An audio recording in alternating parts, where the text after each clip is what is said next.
오늘 본문은 아브라함의 명령을 받고 이삭의 아내 될 여인을 구하러 아브라함의 고향으로 간 종이 나홀의 성에 이르렀다가 하나님께 기도함으로 말미암아 하나님께서 이삭의 반려자로 예비해 두신 리브가를 극적으로 만나는 내용입니다.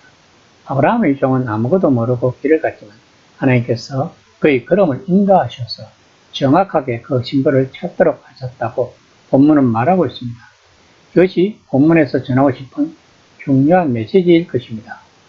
이스라엘 백성들이 이삭의 결혼에 대한 이 이야기를 그토록 소중하게 생각했던 것은 하나님께서 아브라함의 종과 함께 하셔서 정확한 뜻에 따라 행하게 하셨다는 것처럼 그들이 어려운 결정을 내려야 할 때마다 그 걸음을 인도하셔서 정확하게 하나님이 원하시는 목적지로 가게 하신다는 믿음 때문일 것입니다. 창세기를 접하는 첫 독자는 1차적으로는 출애굽한 이스라엘 백성과 그리고 바벨론 포로에서 귀환하는 이스라엘 백성일 것입니다. 출애굽한 이스라엘 백성들이 40년간의 광야 생활에서 그리고 바벨론 포로에서 귀환하는 이스라엘 백성들은 본문의 말씀에서처럼 자신들의 앞길에서 하나님이 함께 하신다는 것을 생각할 때 그들은 담대히 하나님을 신뢰하며 나아갈 수 있었을 것입니다. 이처럼 성경은 첫 독자의 눈높이에서 읽으면 이해하기가 좋을 것입니다. 10에서 11절에서 보면 아브라함의 노종은 좋은 것을 가지고 아브라함의 고향 나홀의 성에 도착한 것을 이야기합니다. 나홀의 성은 아브라함의 친동생 나홀이 귀가하던 유브라데 강 건너 다른 지역을 가리킵니다.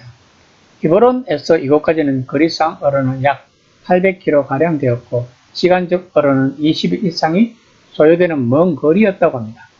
한편 나홀은 아브라함의 동생으로서 22장 20절에서 24절까지에 기록된 12사령의 조상이었습니다.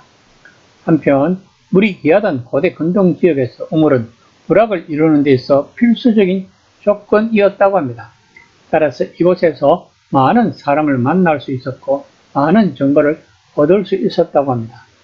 지혜로운 아브라함의 종은 이삭의 아내 될 여인으로 이삭의 집안일을 성실하게 감당하는 여인을 찾기 위해 다른 곳이 아닌 우물 곁을 찾았다고 본문은 말하고 있는 것입니다. 또한 노정이 여인을 찾기 위해 저녁 때 찾은 것은 여인들이 낮의 무더위를 피해 시원한 아침과 저녁에 물을 길는 풍습을 잘 알고 있었으므로 이때 여러 여인들을 자연스럽게 만날 수 있다고 생각했기 때문이었을 것입니다. 12절에서 14절까지는 아브라함의 노정의 기도로 여인을 만나게 해달라고 강구하는 내용입니다. 14절입니다. 한 소녀에게 이르기를 청하건대 너는 물동이를 기울여 나로 마시게 하라 하리니 그의 대답이 마시라 내가 당신의 낙타에게도 마시게 하리라 하면 그는 주께서 주의 종 이삭을 위하여 정하신 자라 이로 말미암아 주께서 내 주인에게 은혜 베푸심을 내가 알겠나이다. 현재 우리들의 시각으로는 본문에서의 기도는 다소 방망할 수 있을 것입니다. 그러나 창세기는 수천 년 전을 배경으로 한다는 점을 잊지 말아야 할 것입니다.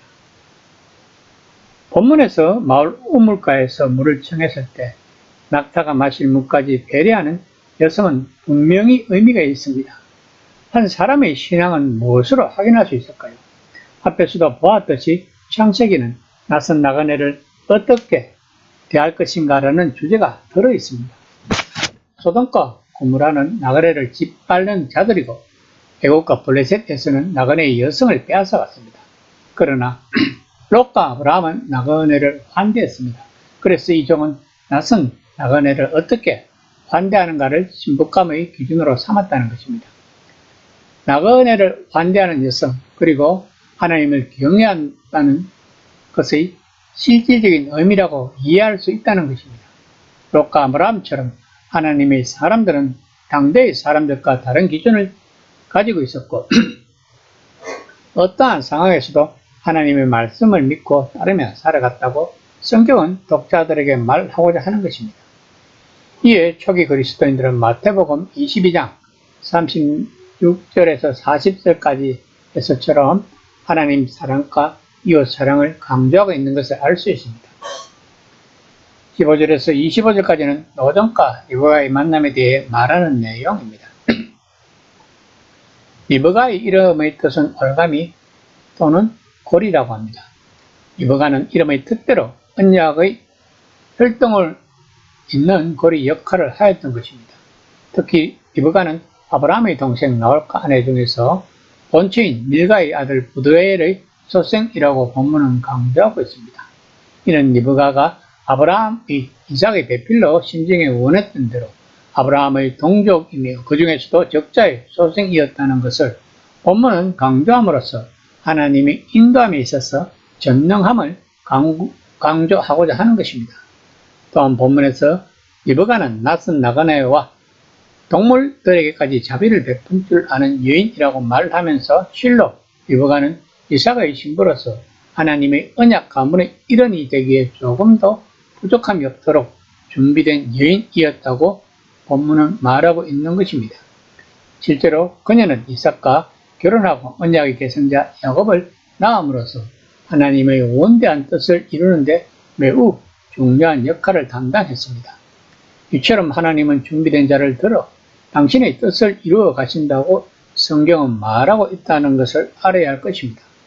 바울 또한 디모데후서 2장 21절에서 그러므로 누구든지 이런 것에서 자기를 깨끗하게 하는 기히 쓰는 그릇이 되어 거룩하고 주인의 쓰임에 합당하여 모든 선한 일에 애비함이 되리라고 말했던 것입니다. 리브가를 만난 노정은 하나님께 경배하고 찬양합니다. 본문에서 리브가는 나그네의 요청에 따라 물을 주어서 뿐만 아니라 그가 이끌어온 낙타에게까지 마실 물을 제공했다는 점에서 리브가는 창세기에서 줄기차게 등장하는 나그네 한 대의 전형적인 모범을 보여주고 있는 것입니다. 아울러 그 종이 일러준 말을 따라 아브라함 가족과 결혼이 정해지고 그녀가 이제까지 살던 부모님 세라를 떠나야 했을 때 리브가는 주저하지 않고 낯서고 새로운 길을 향합니다. 이처럼 하나님의 부르심을 따라 낯선 곳으로 나아가는 것은 아브라함에서부터 요셉에까지 이르는 창세기의 또 다른 중요한 주제이기도 한 것입니다. 그러므로 본문에서 나오는 리브가는 바로 믿음으로 용기 있게 나선 하나님의 사람을 상징하는 것입니다.